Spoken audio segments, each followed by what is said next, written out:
Current chow chow पिरो चाउचाउ छोटो समयमा धेरै मानिसहरूले रुचाएको चाउचाउ।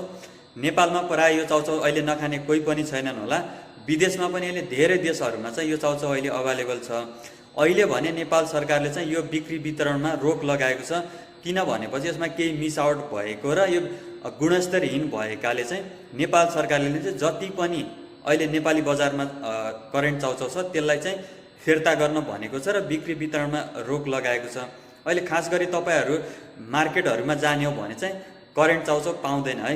त्यही भएर चाउचाउ भन्दा ठुलो चाहिँ हाम्रो स्वास्थ्य हो, हाम्रो हेल्थ हो है।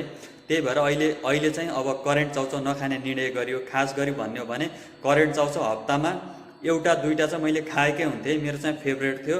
तर अब यो न्युजहरुमा समाचारहरुमा यस्तो खबर सुनिसकेपछि चाहिँ मैले नखाने निर्णय गरे है।